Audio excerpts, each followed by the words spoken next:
আসসালামু আলাইকুম, welcome back to my channel. সবাই কেমন আছেন? আলহামদুলিল্লাহ আমি ভালো আছি। দোয়া করি সবাই ভালো থাকেন। চলে আসলাম নতুন একটি ভিডিও নিয়ে, আশা করি আপনাদের ভালো লাগবে।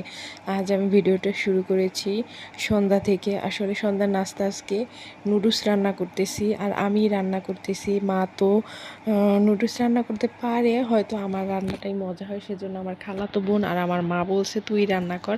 আর এটা কিন্তু শেষ ভিডিও আমাদের বাসায়। আবার কবে আসি জানি না, আল্লাহ যেদিন আনবে ওই দিনে আসবো। কারণ বাবার বাড়ি কাছে, বলি যে অনেক দিন পর আসবো, কিন্তু আশাই হয়ে যায় কিভাবে যেন।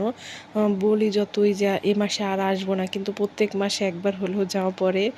এটা ঠিক না, কাছে হলে কি হয়েছে, অনেক দিন পর পর যাওয়াই ভালো, আদর থাকে। আর আলহামদুলিল্লাহ বাবার বাড়ি অনেক আদর যত্নই পাই, যেটা সত্যি কথা। সব মেয়েরাই পায়, বাবা মার কাছে কোনো দিন সন্তান বেশি হয় না। আর আমি যেহেতু কালকে চলে যাব, তার জন্য এটাই লাস্ট ভিডিও। আমি কালকে সকালে চলে যাব আমার শ্বশুর বাড়ি, কারণ আমার মেয়ের মাদ্রাসা খুলবে পরের দিন। সেজন্য আমি ভাবলাম একদিন আগে যাই, কারণ বাসায় যাওয়ার পর অনেক কাজ থাকে। কারণ এক সপ্তাহ থাকি 10 দিন থাকি না কেন, বাসায় যাওয়ার পর দেখি এত নোংরা হয়ে থাকে।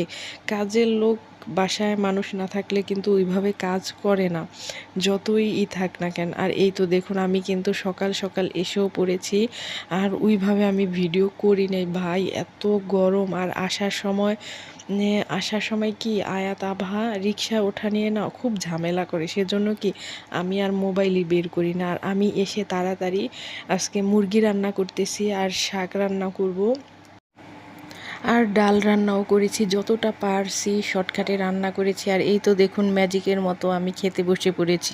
এইভাবে কি হয়ে গেছে আমার রান্না করতে, যে কতটা কষ্ট হয়েছে। কারণ দেখি মানে যেখানে হাত দিই ওইখানে ধুলা, ভাই এত ধুলা কোথা থেকে আসে। আমি কিন্তু যাওয়ার আগে সব কিছু পরিষ্কার করে গিয়েছি। আবার মানে যেই থালাবাটিগুলো থাকে আমি সব সময়গুলো ঢেকে রেখে যাই, এটা আমার কাজ। কারণ আমার মনে হয় কি ধুলাবালি পড়ে, সেজন্য। আর এই তো দেখুন, এক বল থালা বাসন হয়েছে, এগুলো ধুয়ে নিয়ে আসছি।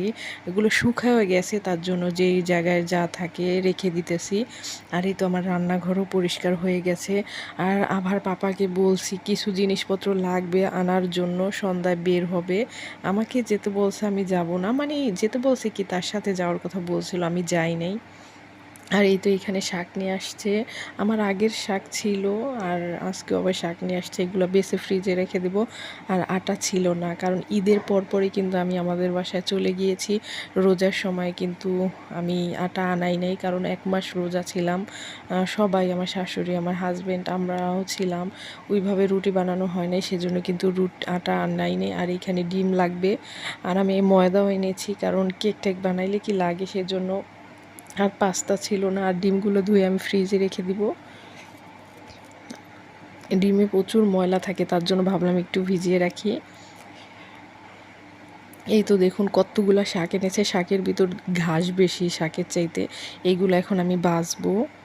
আর বাছার পর কিন্তু আমার এই বিছানাও চেঞ্জ করতে হবে, কারণ এই বিছানাটা অনেক দিন হয়েছে।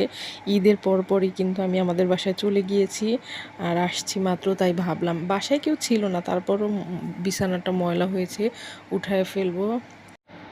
সব কাজ সারতে সারতে এখন কিন্তু প্রায় 10:30টার মতো বেজে গেছে, তাই ভাবলাম একবারই বিছানা করে ফেলি। আবার দাদি যেহেতু বাসায় নেই, আভামনি আমাদের কাছেই ঘুম আসে।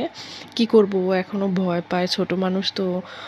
আর ও দাদি আসলেও দাদির কাছে ঘুম আসে। আর বিছানাটা রেখে দেই, কালকে কাজের লোক ধুয়ে দিবে। আচ্ছা, সবাই ভালো থাকবেন, সুস্থ থাকবেন, আমাদের জন্য দোয়া করবেন।